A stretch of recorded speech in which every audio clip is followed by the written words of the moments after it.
it's me.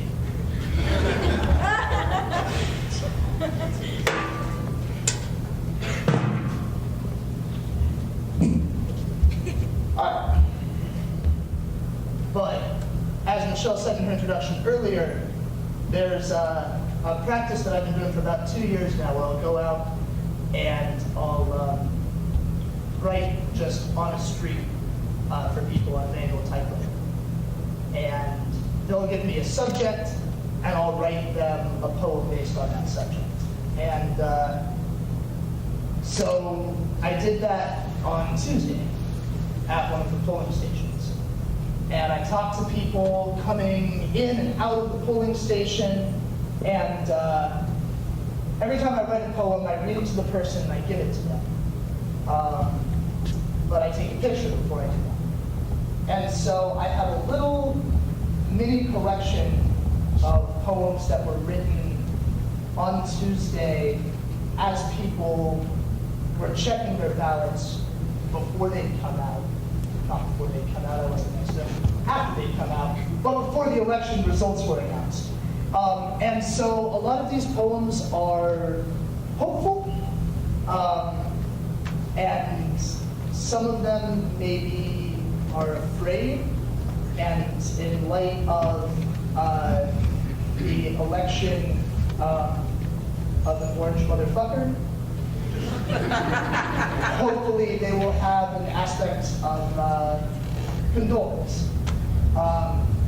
So, yeah, I'm going to share a couple of these. This first one was written for a woman at the polls who told me I'm a Native American and I'm afraid for my people, is what she said. History, like an hourglass, turning over and over. The tides are our cousins. We sang together when we were younger. Lost contact later. How many miles of fights between us, coming home, and here there is no home.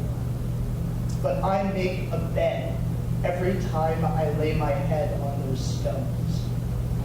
The unburied ancestors are dancing. Yours, mine, the war dance of always rumbling in the throats of new generations. We cry for ourselves, for each other, through the veil of history, desperately turning the hourglass. The most disturbing thing to come across my Facebook feed, Facebook is an echo chamber, obviously, in light of the election, was a gay friend of mine who on Wednesday morning posted, "If you can't beat them, join them. So proud to be tall and white." If you can't beat them, join them. So proud. And I'm thinking, what is pride? What does that mean? I think that we, as white folks, are taught that what we do is our own, that our accomplishments don't rely on anyone else, even as we're allowed to ask for more than anybody else. And I think that through giving us this sense of agency, we end up forgetting history. And so we end up being doomed to repeat it in certain senses. This next poem, with a bow on her head and a very high-pitched little voice. And she said, "My boyfriend doesn't believe that people are good. He doesn't believe he's a cynic, he's a skeptic. And I'm an optimist. Can you write a poem about that?" And this is what happened. Another day in humanity. How many miles of toast and jam? And if I'm paralyzed even by the choice of which one to have, what hope do we have as a species? Choosing to fight. Fight or flight. Amelia Earhart, women on wing. Declarations of independence and the freedom of choice. Rational or not. The ability to do otherwise. Free will or free coffee with an I voted sticker. At least do it for the photo op. Why don't you? He says cynically. pretending his beating heart isn't leaking between his fingertips. Another woman who I talked to later on that night in an election night party that got increasingly less like a party and more like a funeral, her kids came up and were like fascinated by the typewriter. These two like blonde-haired little boys, they're probably like 8 and 10, just typing away forever. And their mom told me she's an educator. Well, she is between jobs right now, but that's what she does. She's an educator. And she said that waiting on that night felt like waiting in a doctor's office for test results to find out what the crap was going on. And this one's for her. Waiting room anxiety 2016. The X-ray of the nation is backlit up on the wall. My fingers can't let go of the coffee cup. Jittery though they are, I've had one too many already. My brain is racing with possible futures, multiple universes colliding. Ones where we're malignant, ones where we're benign.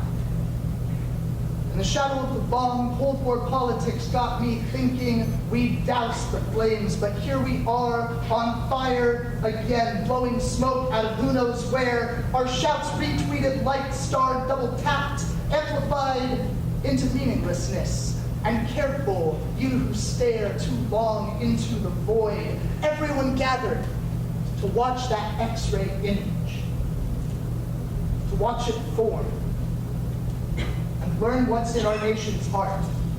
Squeezing tight together, waiting room anxiety on election night. Waiting room anxiety and all of us here living with disease, inoperable survivors.